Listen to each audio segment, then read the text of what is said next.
ro'pparanglardan peshshanaligi встречный tarafdan agar dalniyni yoqib ko'zinglarni oladigan bo'lishsa, ushbu avtomobilimizni fishkasini aytib o'tmoqchiman. Projektor yoqasizlar, ish bilan ushbu Chang'an G318 avtomobilimizni tashqi obzoriga to'xtaladigan bo'lsa, qadrdonlar, необычный elementlar qo'shilgan, projektorlar qo'yilgan, pnevmo podveska, полноприводный, faralariga отдельный e'tibor beringlar.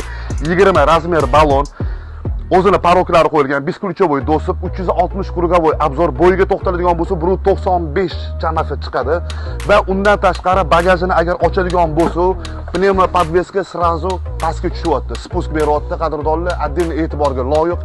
Undan tashqari bagajimizning o'zini hajmi ham kорабль bo'lib yotibdi.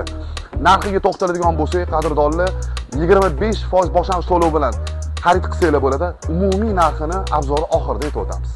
Avtomobilimiz juda ham gramatniy va baquvvat, parogi mana 100 kiloman, mana bemalol ko'taryapti. Bakovoylarga e'tibor beradigan bo'lsa, kallamday bir nimani sizlarga eslatib o'rmayaptimi o'rtoqlar? Avtomobilimizning ichki obzoriga to'xtaladigan bo'lsa, o'rtoqlar, joystick отдельный e'tiborga loyiq. Lotchiklarni ruliga o'xshaydi, беспроводная зарядка, o'zini свободный точкалari, обдув, обогрев, klimat kontrol, двухконтурный klimat kontrol, cruise kontrollari mavjud, Dolby Atmos muzikal sistema, koja salon, panorama lyuk, qadrdonlar, pamyat sideniya, massaj sideniya, hammasi mavjud. Отдельный mana bunaqa material panel qilib qo'yishgan, konsollari boshqacha. Narxiga to'xtaladigan bo'lsa, qadrdonlar 35500, ya'ni boy aytganimdek 25% boshlang'ich to'lov bilan xarid qilsanglar bo'ladi. Sizlarga eng zo'rlarini taqdim etishda davom etamiz.